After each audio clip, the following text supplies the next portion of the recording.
I think everybody should be aware of their heritage. We all have a natural curiosity about the roots of our family tree, whether it includes heroes or horse thieves or just common hard-working people.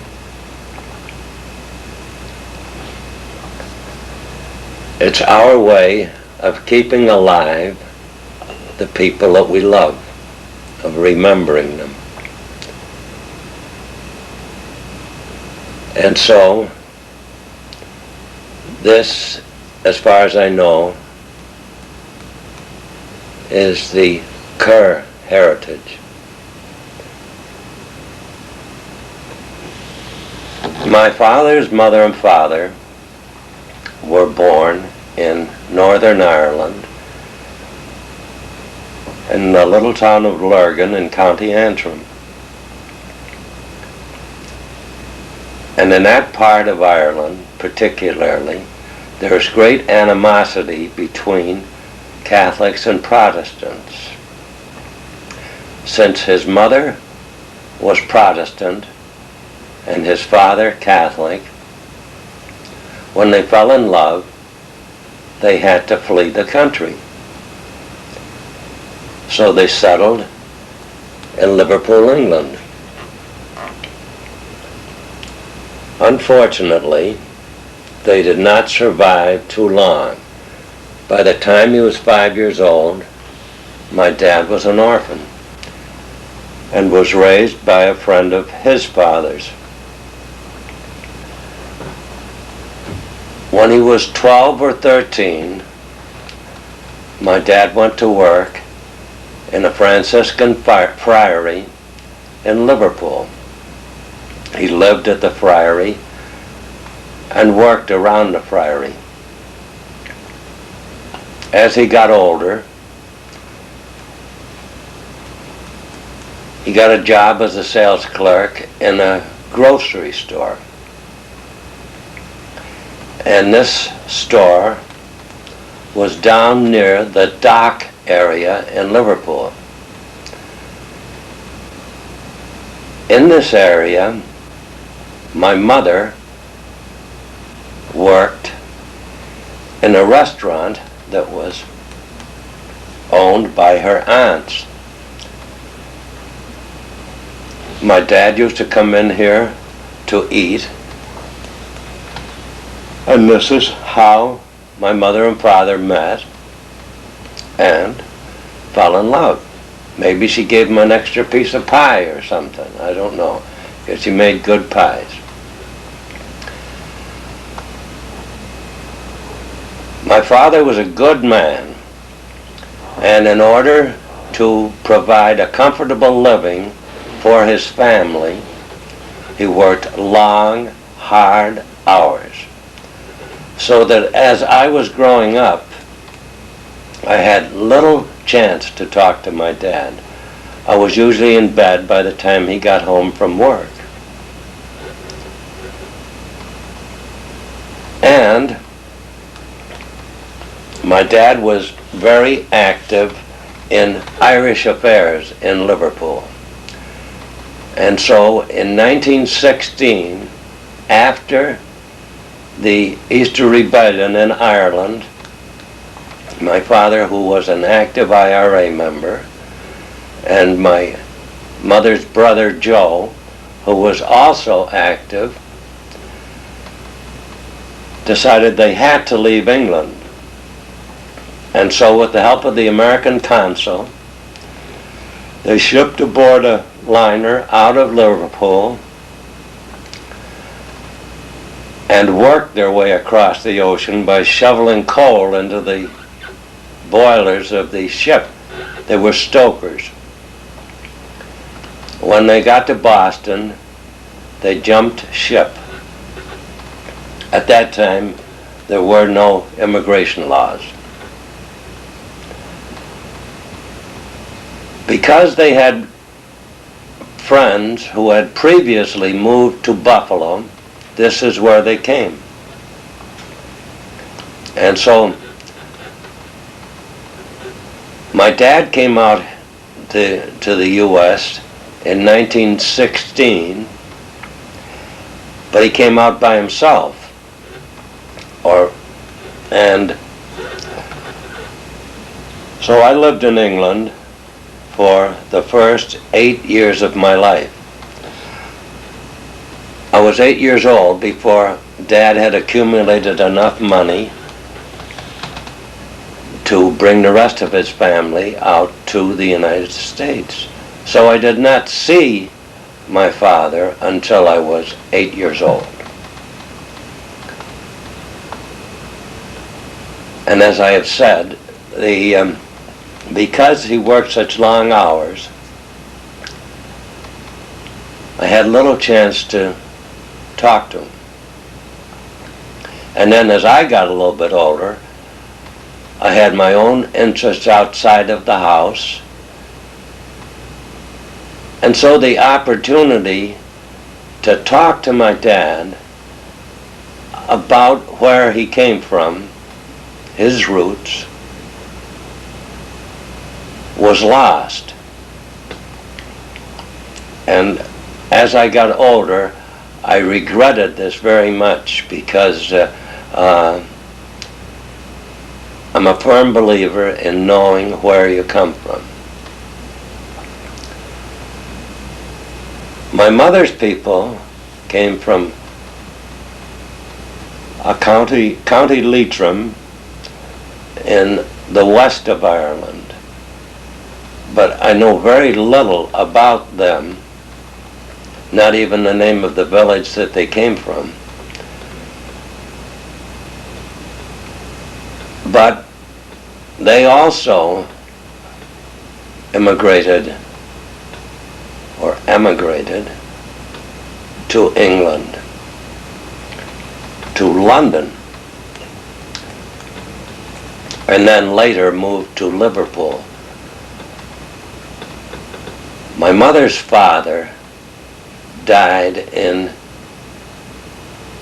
I believe, the flu epidemic of 1916. No, it was earlier than that. My mother's father died young.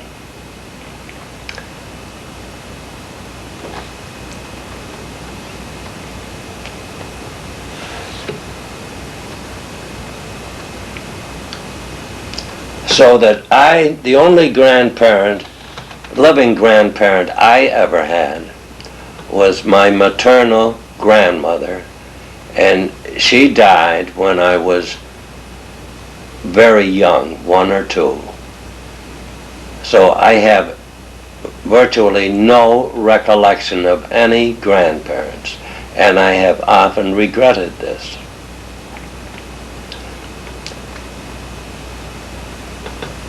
My mother's people,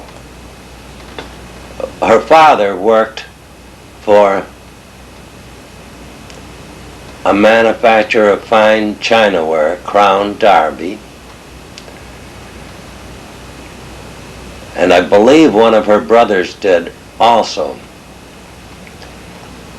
Though that same brother was a coppersmith, because at Ketchum Place we have some small copperware that was done by him. And her other brother, my brother Tom's dad, was a postman. Both of these brothers died very young, so that my mother, to all intents and purposes, as we were growing up, had one brother, Joe, and her sister, Kate. The brother Joe was the person who came out to the States with my dad. And he went to work for a Buffalo Pottery here in Buffalo.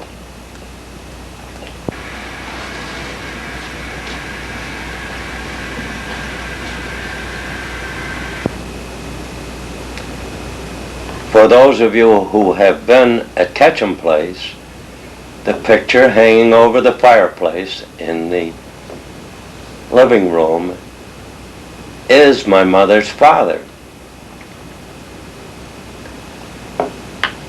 There were 6 kids in my family.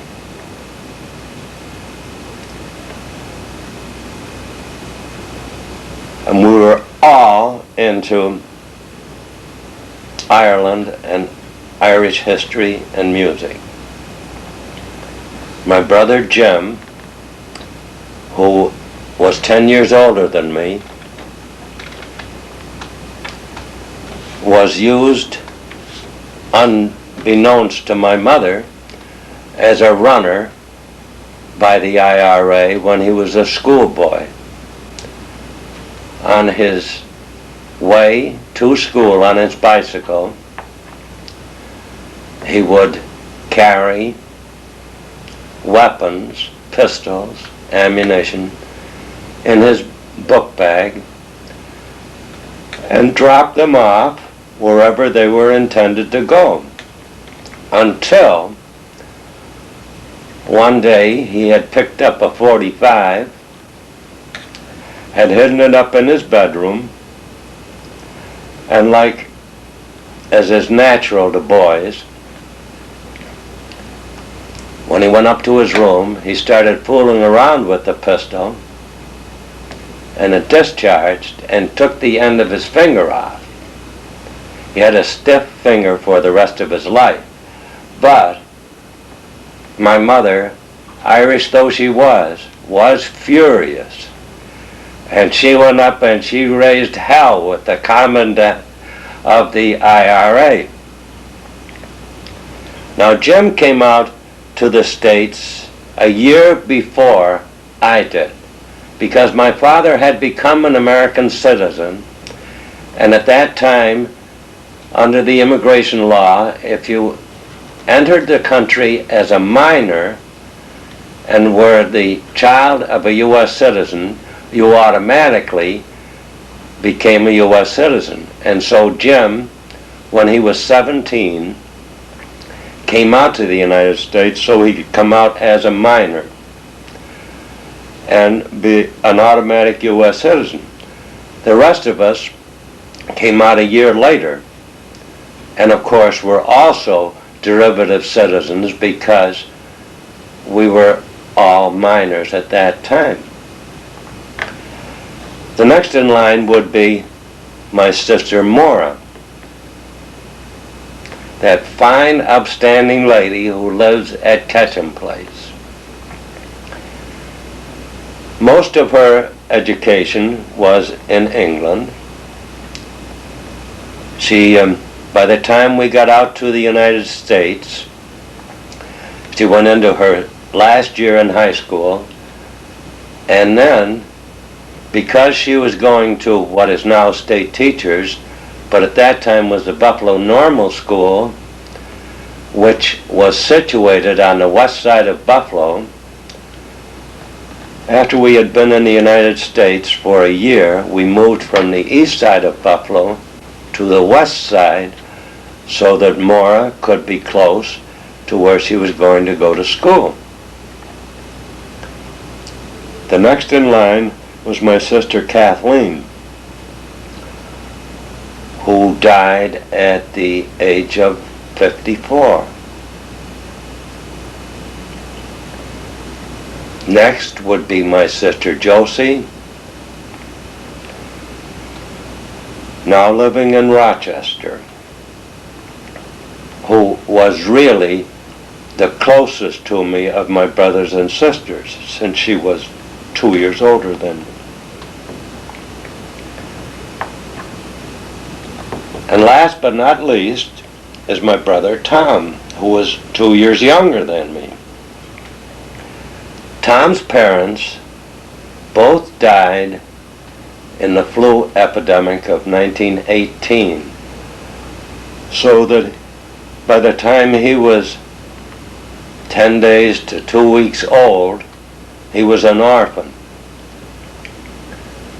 and was raised by my mother as another son.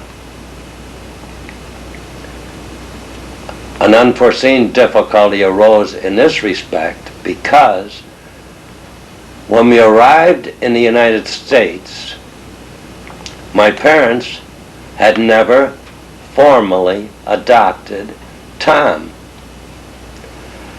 So there was an immigration holdup. Tom was not a derivative citizen. So there was, like most immigrants, we had to go to Ellis Island until this difficulty was straightened out. As soon as they had received documents, affidavits, which guaranteed that my parents would be responsible for Tom, we were released and proceeded to Buffalo.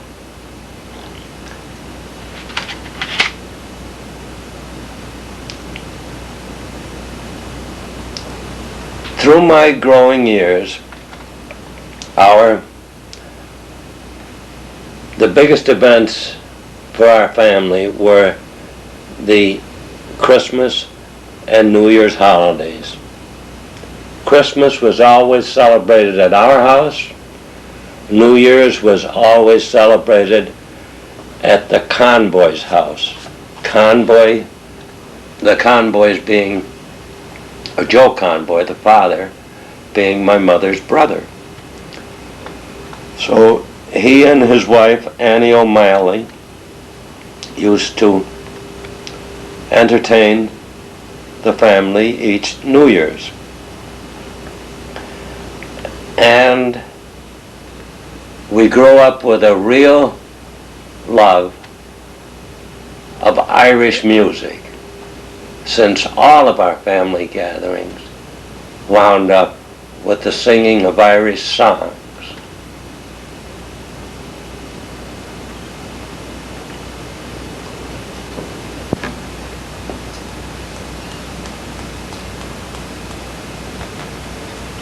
I think it was love of Irish music rather than actually love of Ireland that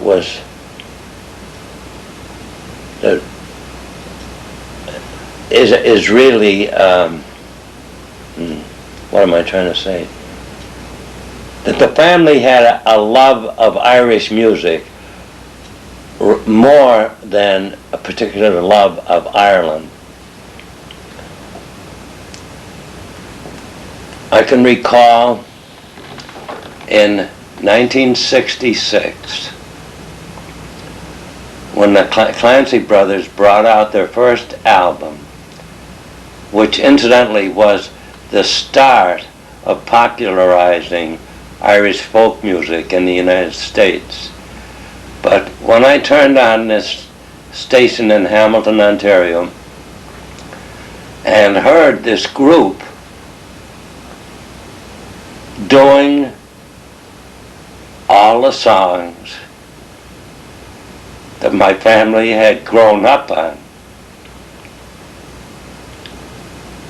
it was astounding. I hadn't heard this music since my dad died in 1951. Not really. But then the Clancys sang all the songs that we had sung for so many years.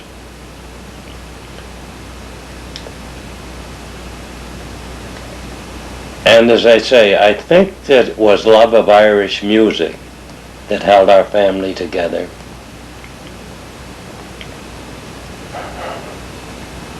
My dad would have loved these days of the Clancys and the Wolf Tones and the Irish Rovers.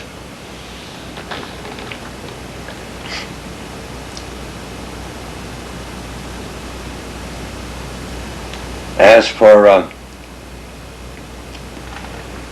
my mother's people, I really know little about them, other than the fact that they were raised in Liverpool My mother's father died when she was very young. My grandmother had to go to work, and so as a result, my mother, who was 10 years older than my Aunt Kate, was virtually a mother to her. My Aunt Kate lived with my mother all of her life until my mother died, and then Aunt Kate lived with Aunt Maura.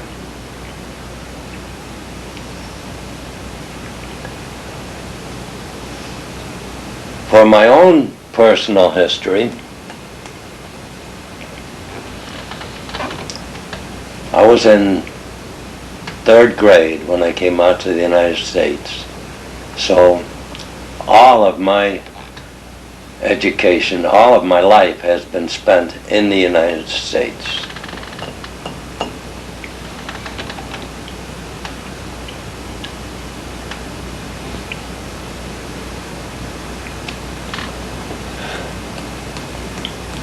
I went through the usual boyhood of being in trouble,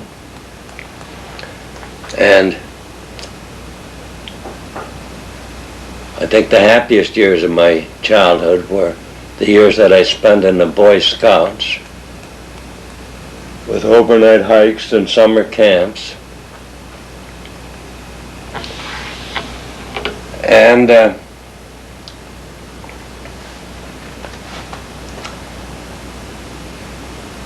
when I left grammar school, which was the year of the Depression, 1929,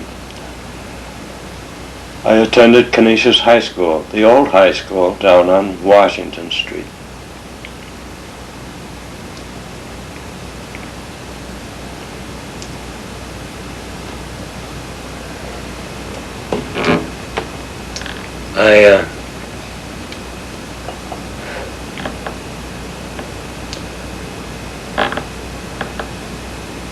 I wasn't a particularly good student. I got decent marks, but I never tried the way I should have in school.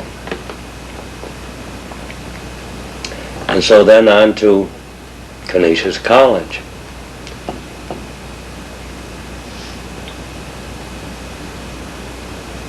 And then Uncle Sam called,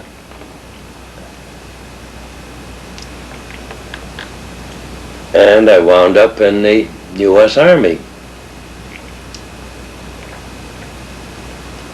I was inducted at Fort Niagara, did my basic at Camp Lee, Virginia, and then was assigned to Fort Bragg, North Carolina. This was in 1941, when the United States was still at peace. In 1942, we were shipped overseas, out of Brooklyn, to Australia, where we were welcomed with open arms, since the Australian forces had been virtually annihilated in the Malay Peninsula and at Singapore. There was, to all intents and purposes, no Australian army, and so we were looked on as the saviors of the country, because the Japs were only 10 miles from the Australian mainland. They were at Port Moresby, which is only 10 miles from the Australian mainland.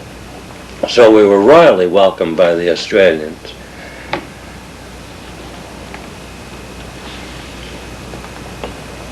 And for the most part, I enjoyed my stay in the Army. After Australia, we went up to New Guinea, and it was from New Guinea that I returned to the United States.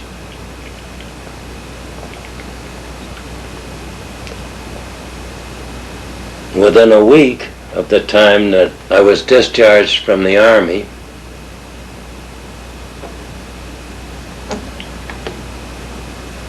I met the lady who was my wife, and that started a whole new segment of my life.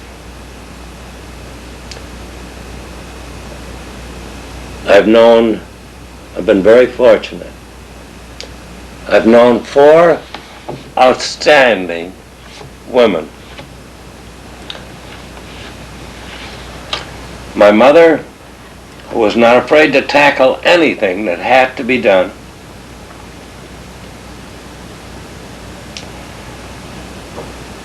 My wife Irene, who was cast in exactly the same mold. No matter what comes, she'll handle it. As you kids call her, she's the omni-professional. My sister Maura, who is a vital, alert person at 80 years of age. And my sister-in-law Helene, who is a saint, who nursed my older brother through a long period of illness and towards the end of senility, and never once did I hear this woman complain. So most people are fortunate if they know one outstanding person. I have known 4 outstanding women in my own life.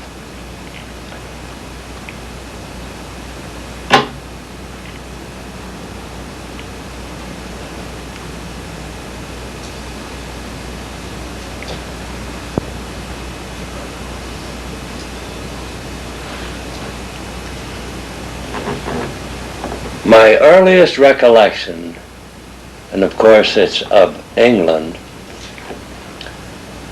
I was about 2 at the time, 2 or 3, and I was playing in the street, throwing stones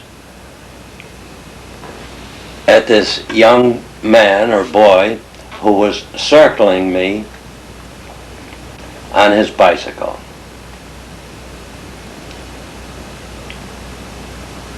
And the bike went out of control. I got knocked over and wound up with a busted collarbone.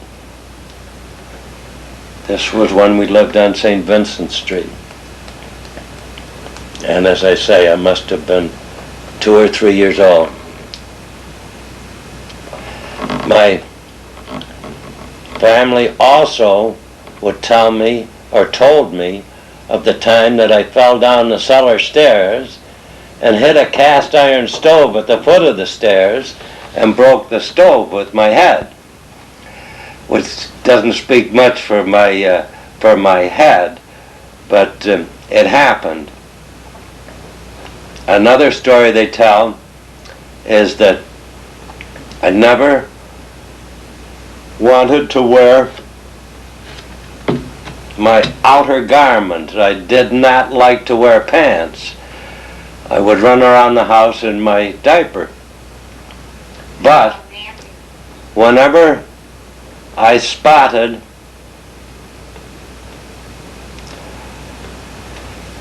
the lady who eventually became my aunt,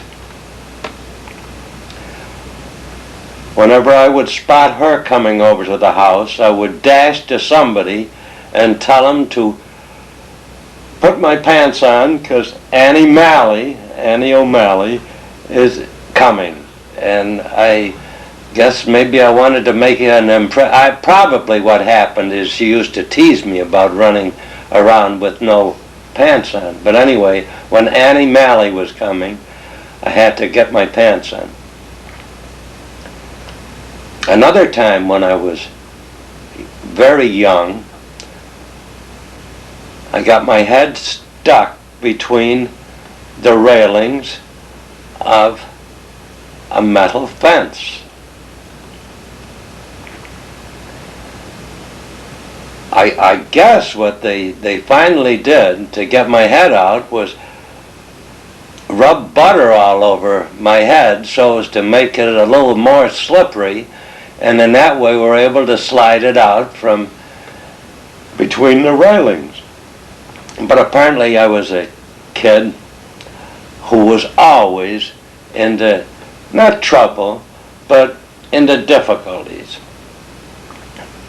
Again, by the time I was about 7,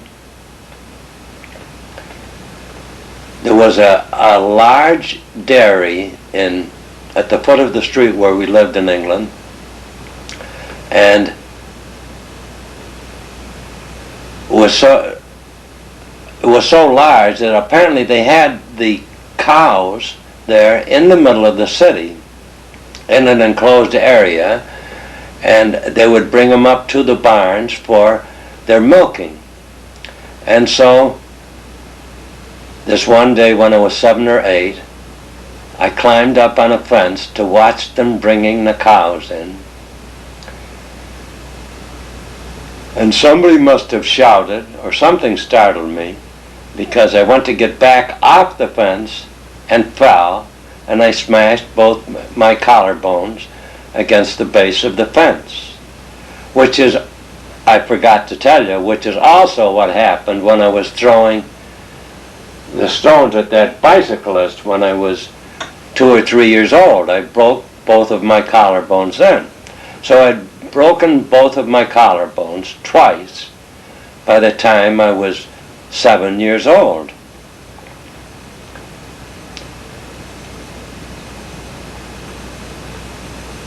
And then I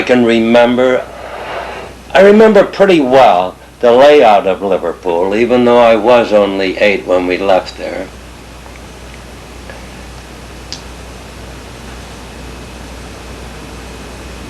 And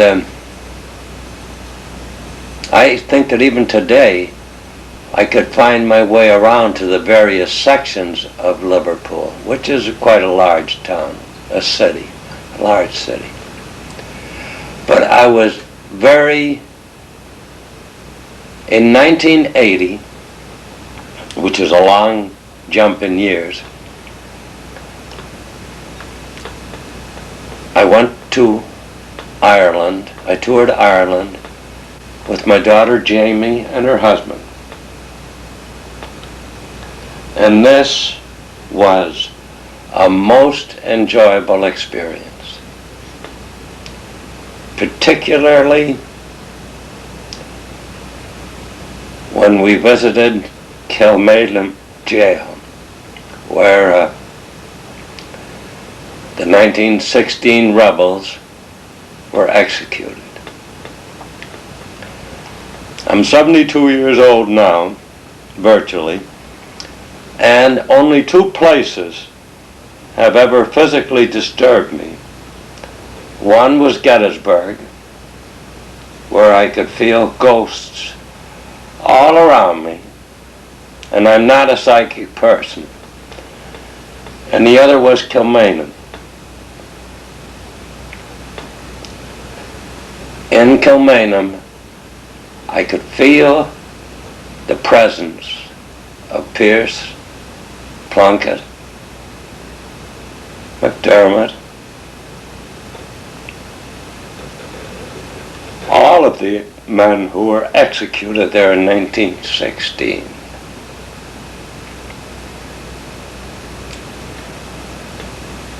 My next trip to Ireland was another very enjoyable experience. This was with my son Kevin, and we spent 2 weeks together, renewed acquaintance, perhaps established a relationship that we had never had before, And I was very happy at how close I was to my son Kevin.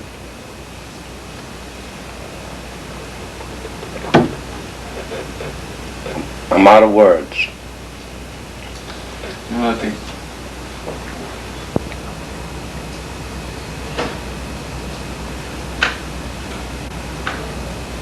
So at some time in the future, I would love to be able to do Ireland with Brian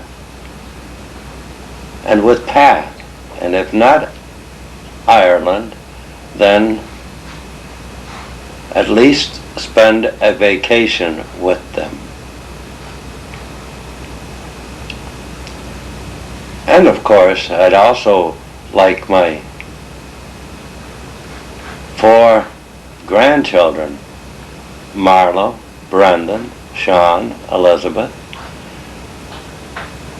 to do Ireland with me, or to do something with them so that they would remember their grandparents.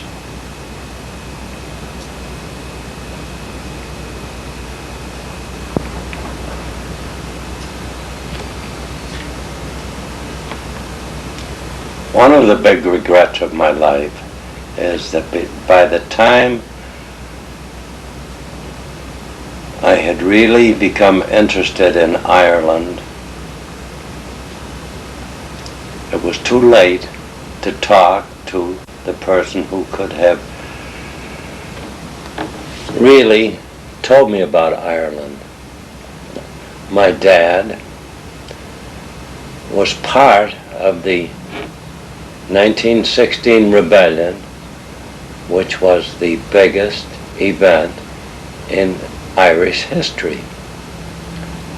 And it was too late for me to talk to him about this. So that all of those interesting details about the early rebellion no longer were available to me. I had to get them through books and through songs instead of talking to a person who had been involved in the rising.